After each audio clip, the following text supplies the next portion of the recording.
Buying your first home in the UK is your first step towards retirement, and here's exactly why. When you first buy your home, you'll likely be taking out a large amount of debt, so a mortgage. And really, the whole idea of even taking out that amount of debt is that one day you won't have it, right? So the idea is you take out this large amount of debt, you pay it back over a certain amount of time, and then you end up with no debt left on the property, meaning that you can live in the property without paying almost anything for it. Of course, there'll still be the household bills, etc., applicable with that property. So the reason this is the first step towards retirement is exactly that. When you retire, you're most likely to have quite a large drop in income. So hopefully over your period of working, you would have saved up some pensions, so it would be a work pension. You might even have some private pensions. Hopefully there will still be the state pension available then as well. And then you would use that income to live on. So of course, if, for example, you didn't buy a property and you were still renting at age 65, 70, 75, you would still have that large expenditure. And that could really wipe out a lot of your retirement, if not all of your retirement income. Of course, if you'd bought a house, paid the mortgage down and had nothing left to pay on it, your total monthly committed expenditure is going to be a lot lower. And that will allow you to live a much better standard of life without having to worry month to month in retirement about what you're doing about income. So this here on the screen is exactly why this works so well, and I'm just gonna walk you through.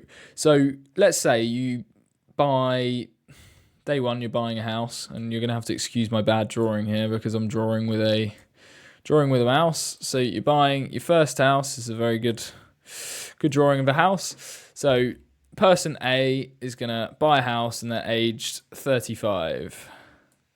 Yeah, so they've currently got a mortgage at the start of, let's say, £250,000. This is the starting point.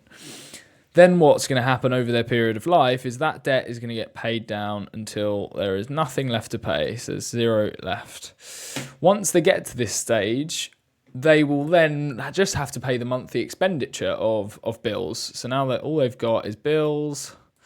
Again, a bit difficult to draw with my mouse, but there you go. Let's say their bills, including food, etc., even with inflation at that point, is £700 per month. Let's say that's council tax, utility bills, food, etc. So they've got to pay £700 a month. Currently, the state pension would cover that quite comfortably. Obviously, if you've got your own personal pensions, that would be much better.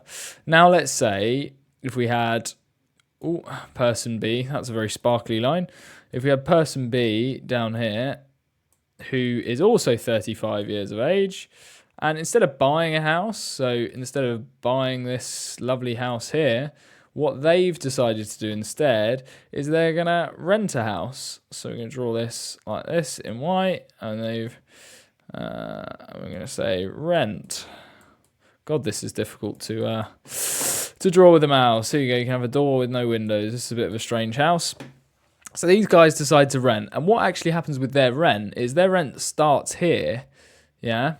But what really then happens is over a period of time, their rent goes up, because what's happening with rent, I mean, you will have known this if you rent over the last couple of years, is this is increasing normally by something like retail price index. Sometimes the housing market increases faster like it has done in the last couple of years.